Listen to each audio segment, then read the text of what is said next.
thank you for joining us back on the show. I think this is the third time we've had you now, and we're excited to have you back. And I really appreciate being here for the third time, so thank you.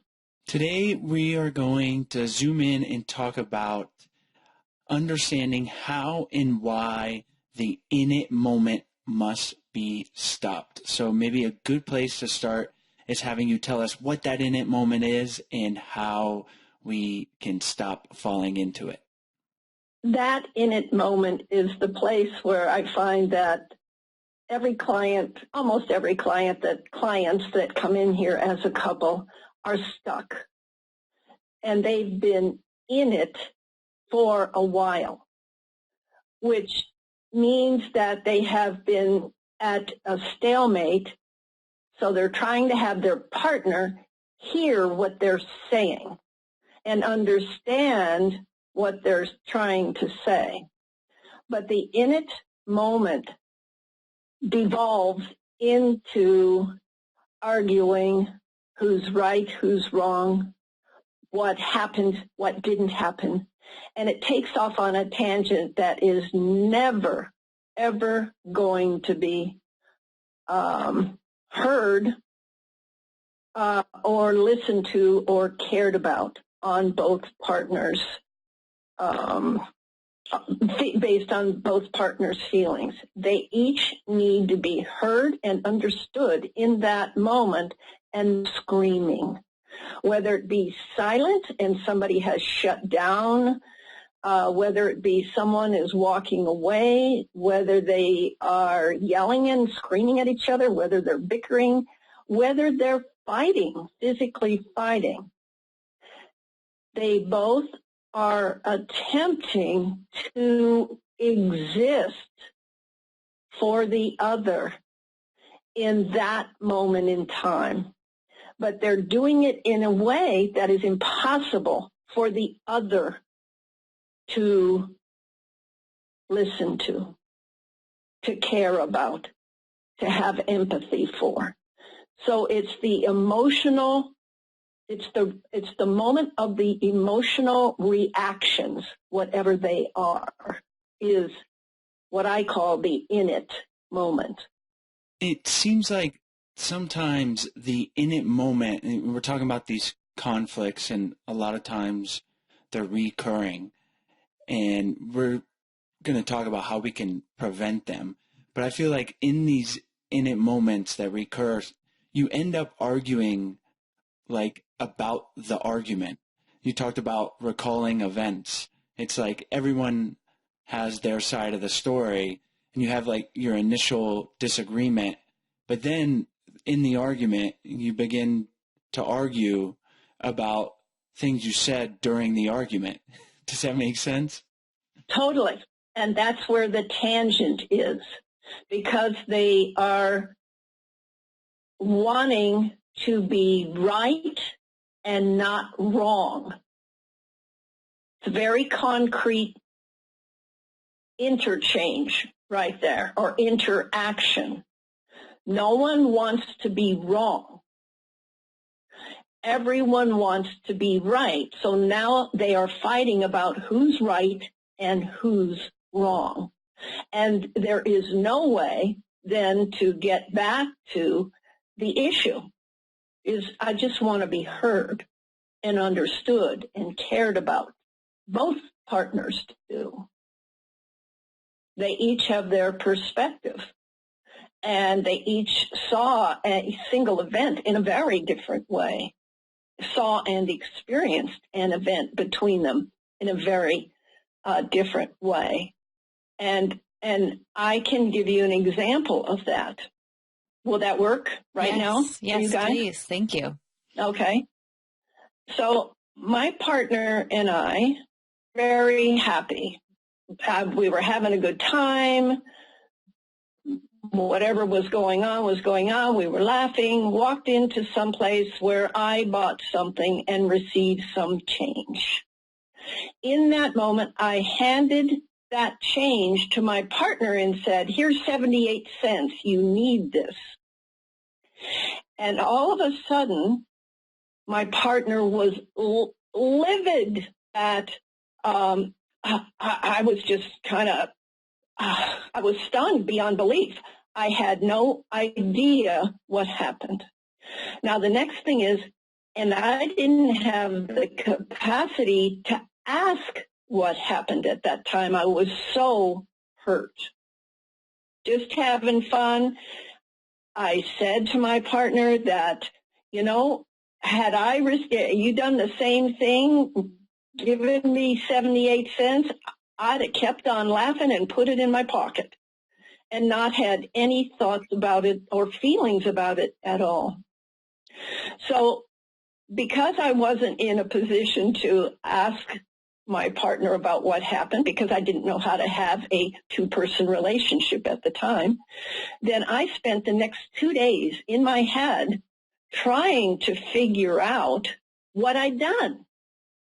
Now, I want to say one thing there. That was very reminiscent of my past, of my exchanges with my parents, is my trying to figure out in my head what I did wrong, what they did they do something wrong or were they right? So I got stuck in my head and was not able to come out of my head and have a conversation and just ask that question, what did I do? I really don't understand what I did to hurt your feelings, because obviously you were hurt and I don't want to do that. So in that moment, there was no way to go forward together. My partner was hurt too. And so there it lies. And those kinds of moments accumulate, and they're not able to be talked about. We want to be heard, but we're not able to listen at that time. Does that make sense? Absolutely. There's two ways to go here. We could talk about dealing with that in a moment, and we actually talked about that on a past episode, but it's really valuable. But also, how can we prevent them from even arising? Well, we can't prevent them until we realize we need help in preventing them, because we're not able to. We don't, and what I say to people is, we don't know what we don't know. We do see couples that are happy, functioning, solving issues, creating solutions, but we're not. So we have to have the capacity inside of us to want to get help, because we know something's wrong and it's not working. And the more that we argue, the more that we're in the in it moment, the more we are destroying, the more we're in our emotional reactions, we are destroying our relationship. Period. We are destroying it. And we don't want to. And that's when I see people come in to my office. They're wanting help and needing something new, new understandings. So we have to have the capacity inside to want new understandings. There's a lot of people who don't. They just do what they do. And a lot of time it has to do with that hierarchical functioning, the authoritarian functioning. I'm right and you're wrong, and that's the way it is. And some people accept those roles. I think we can assume, and it's a good point, we don't know what we don't know. And it sounds simple, but it kind of profound. And we can assume that everyone listening to this show may not know exactly the thing, but they are willing and able to try to figure it out for themselves and for the relationship. And so I just want to, congratulate you guys for listening, because that's really the first step to addressing an issue as you're describing. Right. So let me explain one more thing. Remember, I've talked about the one-person relationship and the two-person relationship in the previous podcast. And the one-person person relationship is about a perspective of functioning from a hierarchical or authoritarian perspective where somebody is right and the other person's always wrong. Somebody is in charge of everything and the other person is not in charge, is just being told what to do and following directions. One person is superior, the other person is inferior. We all start out that way when we're children, or we can start out that way if our parents really don't know what a two-person relationship is about. Most of our parents didn't know because they came from the one-person relationship perspective. We've evolved from power as humans, and we are trying to, let's say it this way, trying to evolve from power functioning. You can see how it is so not working now for us in so many areas. This somebody on top who knows everything, who's right all the time, whose way it has to be, is not working for us anymore.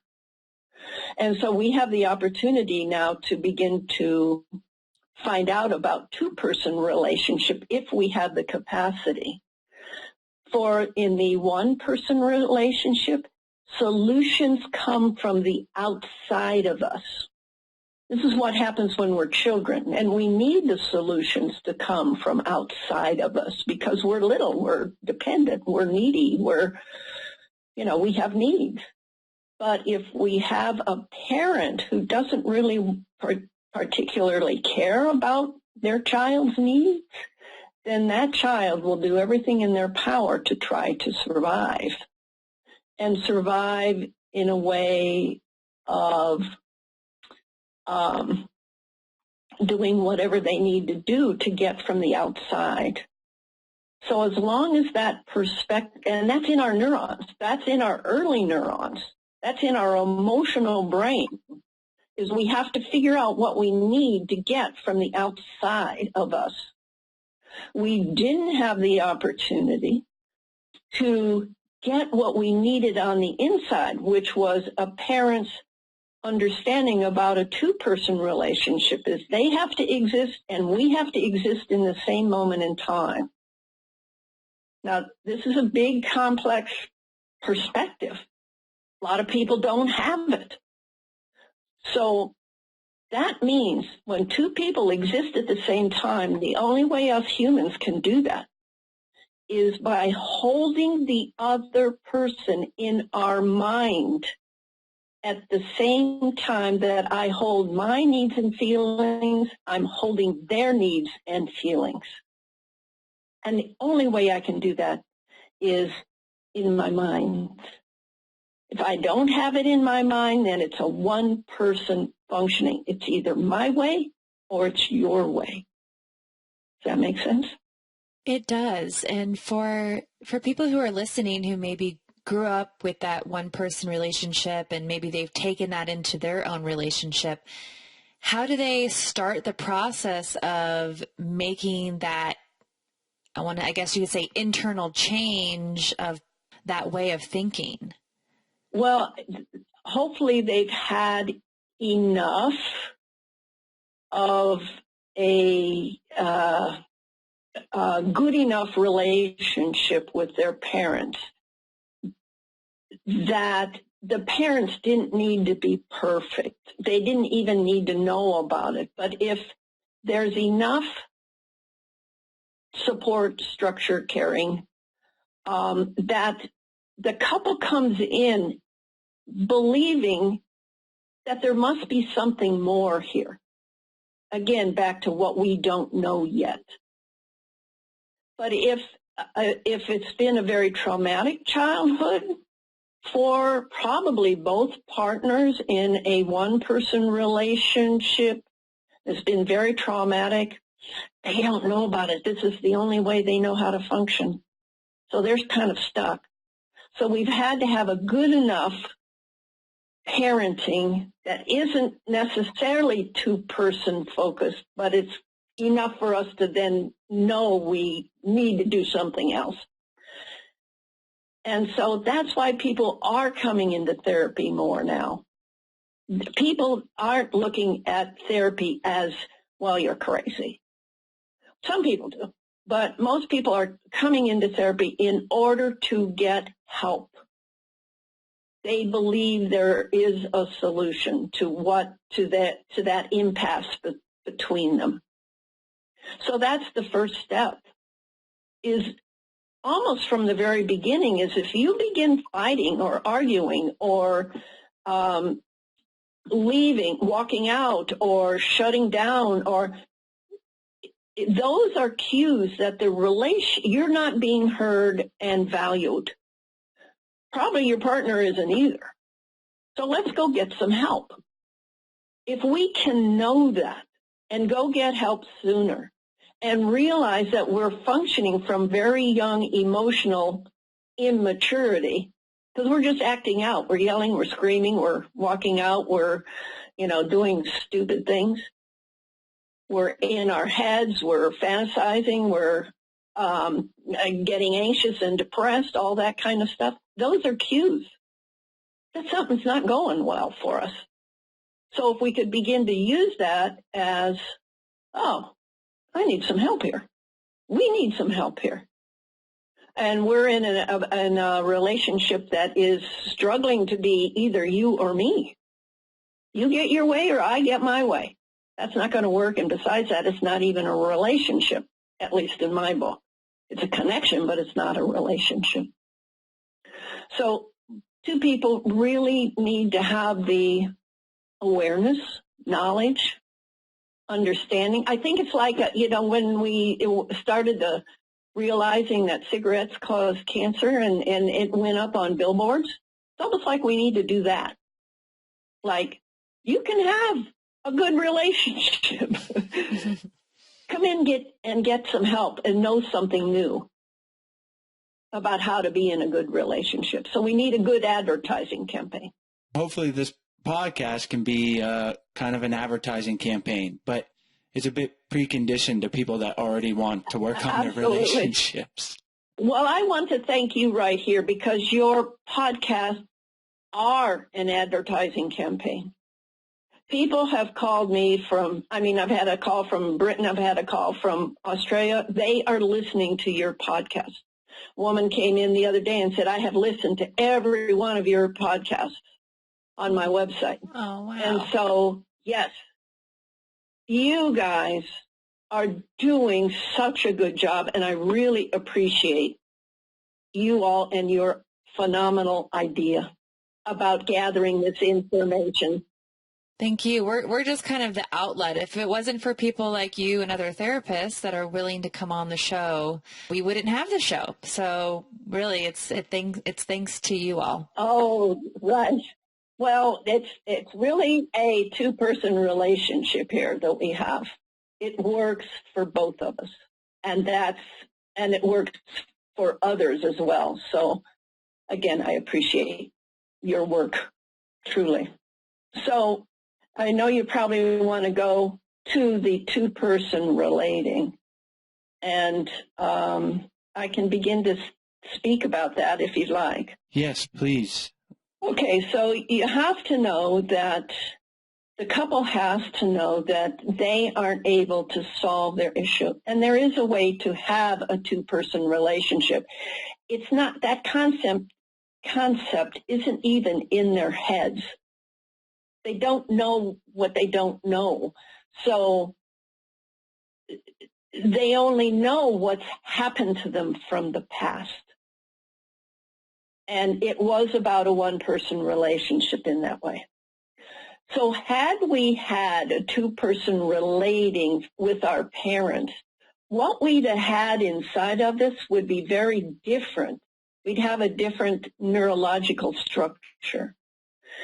We'd have more confidence, self-esteem, and we would have had the feelings, the belief of being valued, the feelings of being valued, loved, cared about, cherished, enjoyed, nurtured, understood, and encouraged and supported to be ourselves.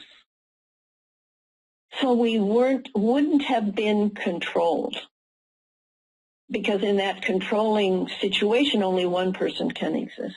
So now in this new situation, two people learn to exist.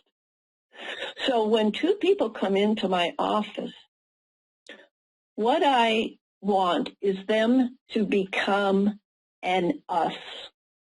And us is critical to a relationship. The two people are still an I or a me. They both are I's. And then what they want to build is the us, because they don't know how to build an us.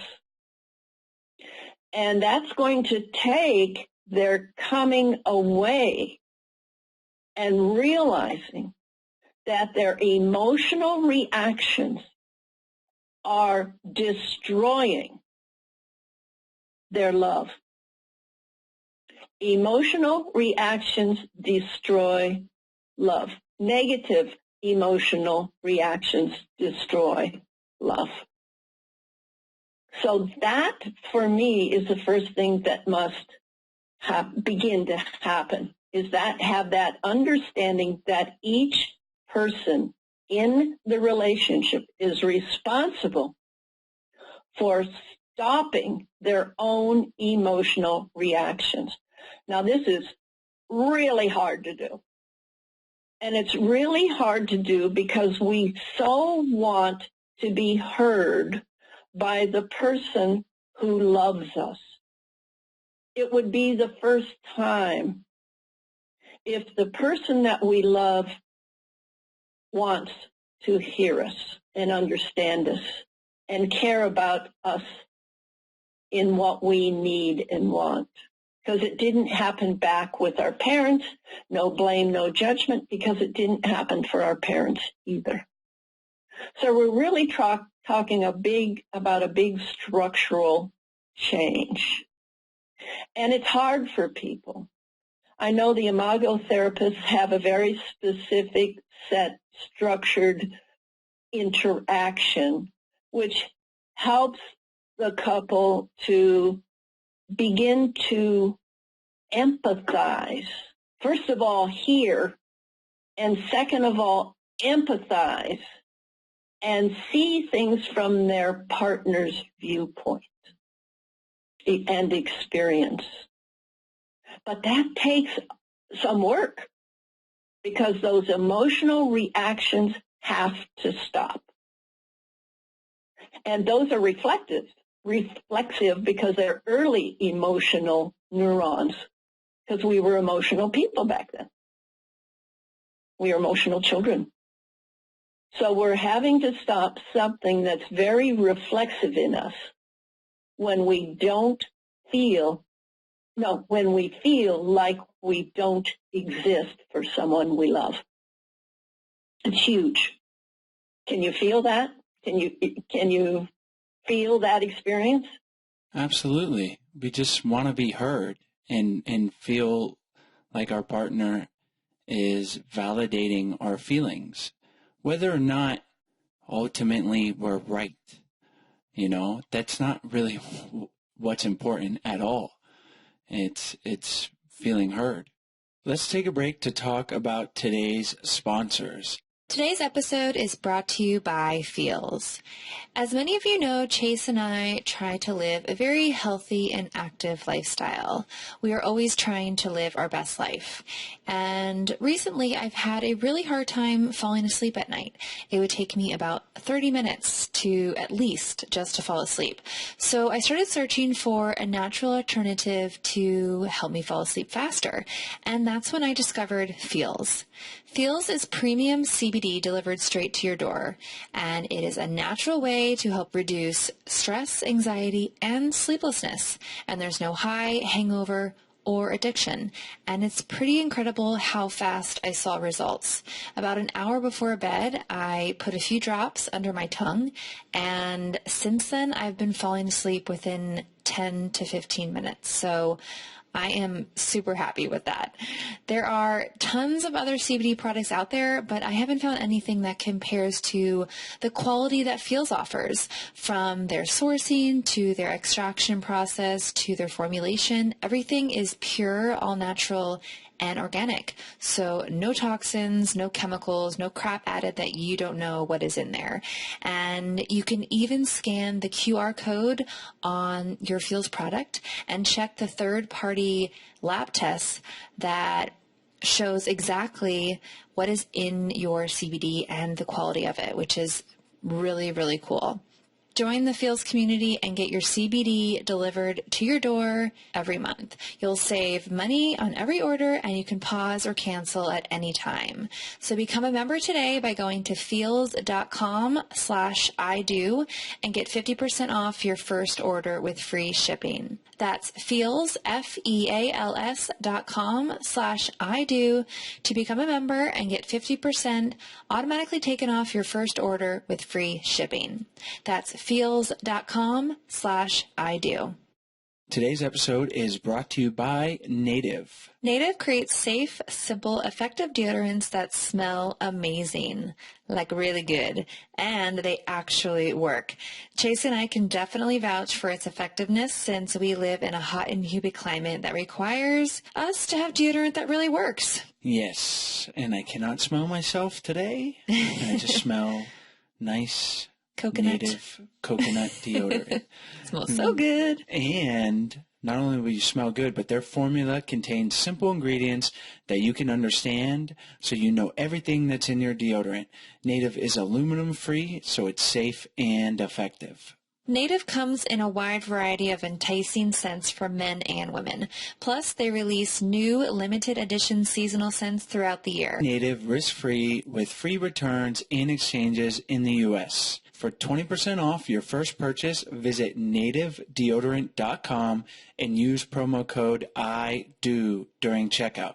That's nativedeodorant.com. Use promo code IDO at checkout.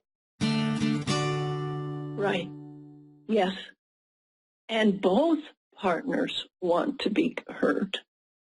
So it's a very complex dynamic that most of us don't know how to do right now, I would say. Most of us, I mean, and my experiences here in California, I don't think this is, specific just to California. I know I can see it happening in politics. I can see it happening in so many arenas where we come from the place of somebody has to win and somebody loses. That doesn't make for a relationship where two people win and two people hold their own needs and feelings as important as their partner's needs and feelings. And so what comes out of that moment between two people who are functioning in a two-person or trying to function in a two-person relationship is a creative solution. So it works. Whatever the difficulty is, whatever the issue is it works for both people. I think you just described what a relationship is when two people are recognize that their own needs are just as, or their partner's needs are just as important as their own, and they're communicating them, and they're both being heard, like fundamentally. Yes, and they're not, the persons are not looking to the outside to solve the problem between them. They're looking to themselves and to their partner to solve the issue or the difference or the discrepancy between them. We could spend many, many podcasts dissecting all of this, and it's really valuable. I want to ask you how someone can begin to shift their viewpoint or encourage their partner to shift from only thinking about their own needs and then thinking about both their needs and their partners? I think that's an really important question, but I think two people who can begin to think about doing this for themselves need already to be on a road of that two people exist at the same time. Otherwise, it's going to be very hard because people function from their neurons, function from their experiences. We all function from our experience. That's in our neurons. It's in our brains.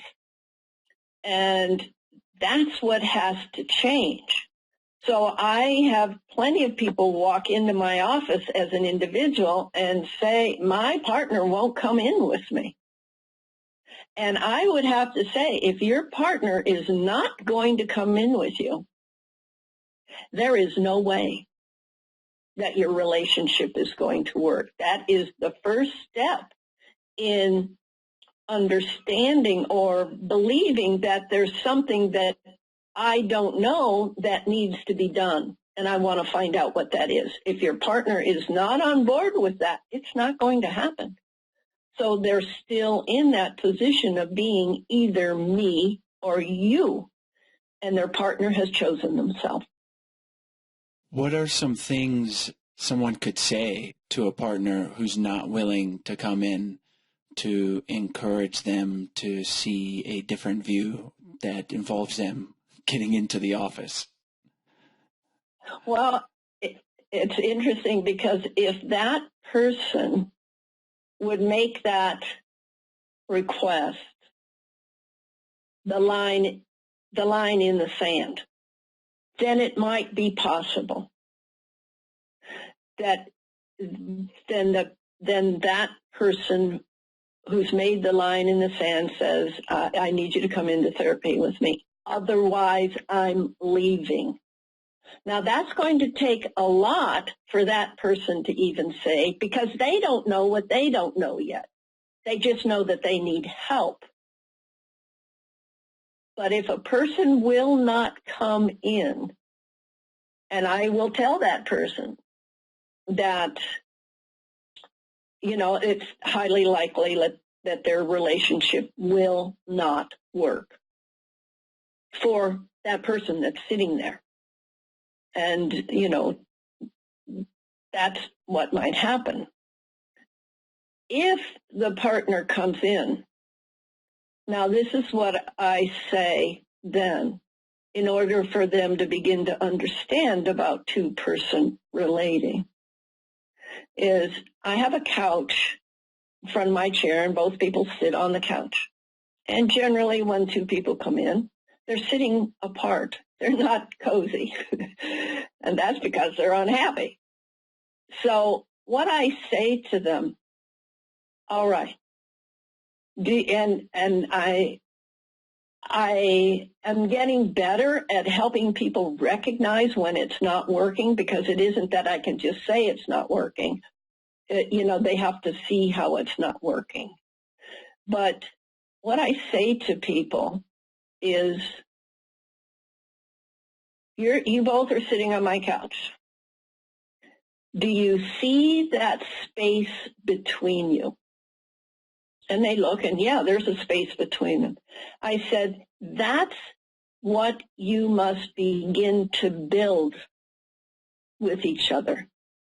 I call it the relationship. It's the third entity in your relationship. There's you, and there's you, and there's the relationship, the us.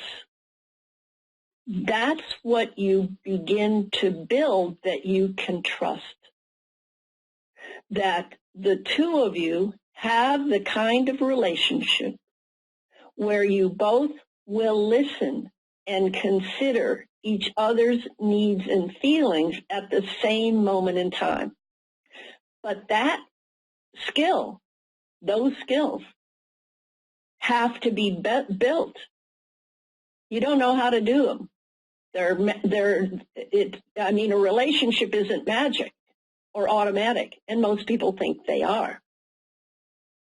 You have to build a relationship between you, one that works, one that you can count on, one that you can trust. You have no trust right now. And they begin to understand something new, that they must change their own behaviors. I can't build a relationship if I'm screaming or I'm shutting down and emotionally disappearing or I don't care. So those couples that want to stay begin the process of learning how to not react emotionally to being wrong or being accused or being blamed or their partner has expectations, assumptions, demands. All that stuff has to stop between the two partners. I'm going to reiterate those again. I and my partner have to understand I can have no demands, no expectations, no assumptions, no criticisms, no nothing of my partner. I just have preferences. That's all I have. And if my partner doesn't particularly care about my preferences, then it's up to me to come to some sort of understanding about how I want to handle the relationship. If I'm looking to the outside to make me happy, and the outside of me isn't making me happy, then it's my deal. I'm in charge of me. So I help two people begin to build or see if a two-person relationship can be built. It takes work. Can you give us and our listeners maybe a little foundation on some tools or where they could find tools to implement to help them not have that negative reaction that causes so much pain and hurt in the relationship? I can. There's certainly a lot of information about many relationship ideas. They could begin to go into do some research and find out what sort of feels right for them, like the Imago therapist, like Gottman, there's just so many relationship perspectives. The other way is a person, and it can only be done by myself. I can only control me or begin to control me, is I begin to work on my not emotionally reacting and taking responsibility if I get caught in this escalation of emotion and intensity and blaming and all that kind of stuff. Because it isn't about the other person. This is about me. Does that make sense? Yeah, it does. And let me just say one little thing about that. We all project.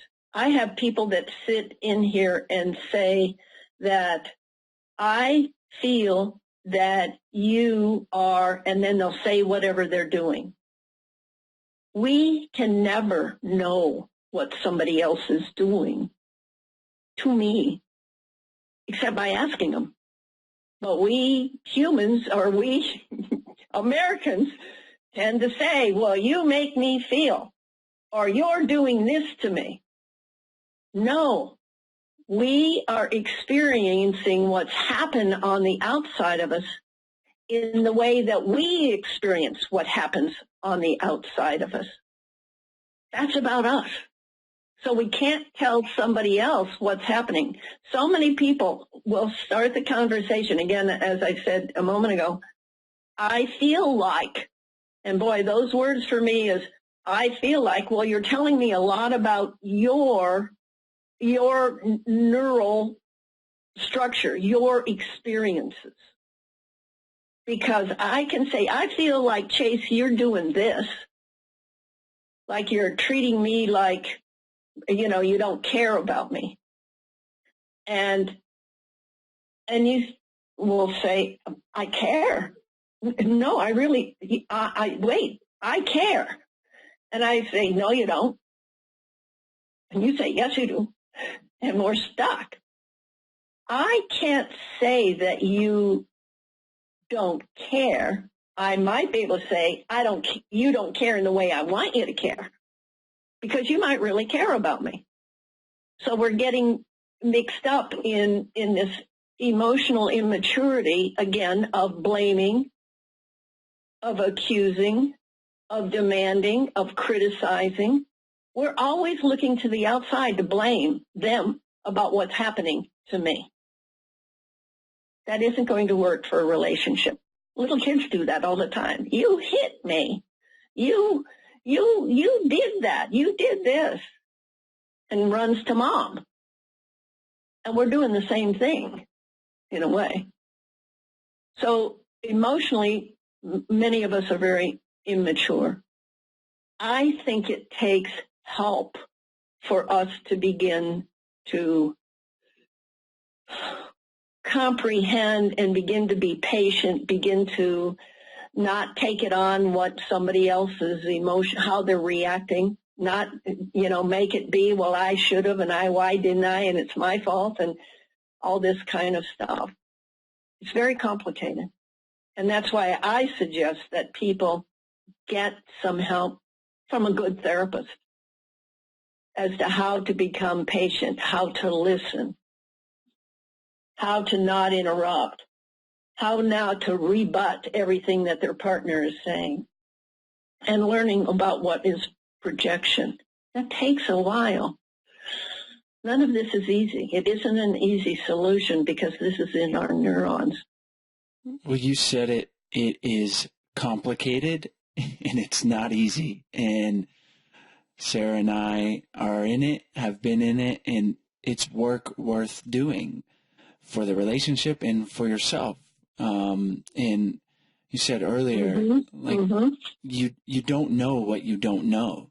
And it sounds so simple or kind of like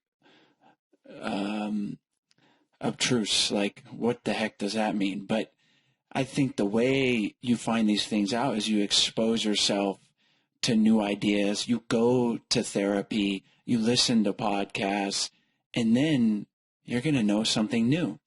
But if you're just kind of in your own head or in your partner are arguing, you're going to stay in these loops. So thank you for sharing this information to help people learn what they don't know. And now they know something new and will be able to apply it to themselves and to their relationships.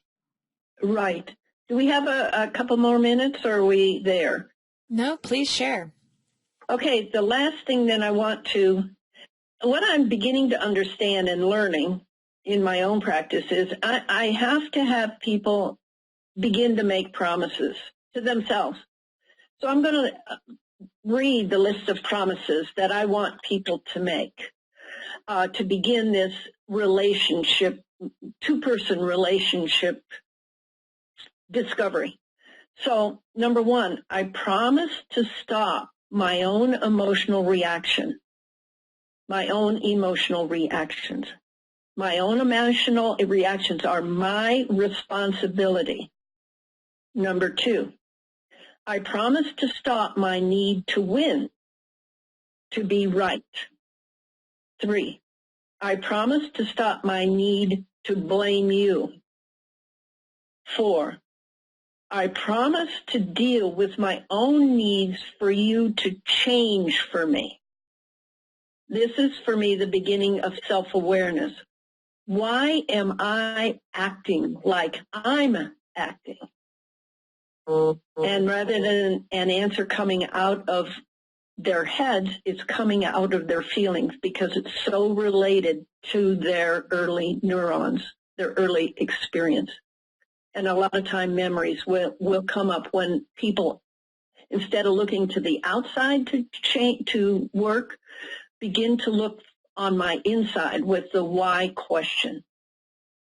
Why am I feeling the way I'm feeling? Why am I needing my partner to da-da-da-da-da?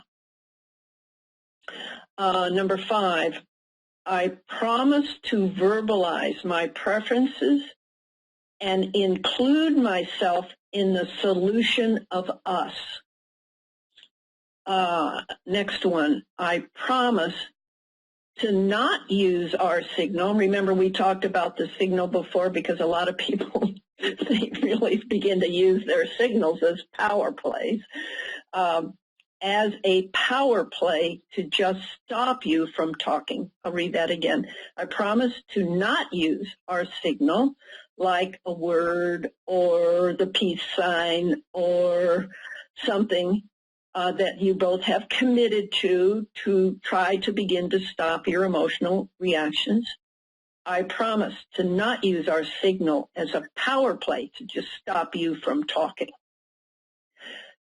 Next, I promise to listen, just listen, and understand what you are saying. And if I have difficulty understanding, I will ask you questions. And the last one I have is, I promise to begin to turn my focus inward and find out more about myself and why I'm doing what I'm doing. Why do I need you to change rather than I change? I'm not a baby anymore. And so maybe with those, for people to begin to have in mind, they can seek help or begin to understand there's two people that need to be heard in the relationship. And I'll also have another book coming out hopefully soon.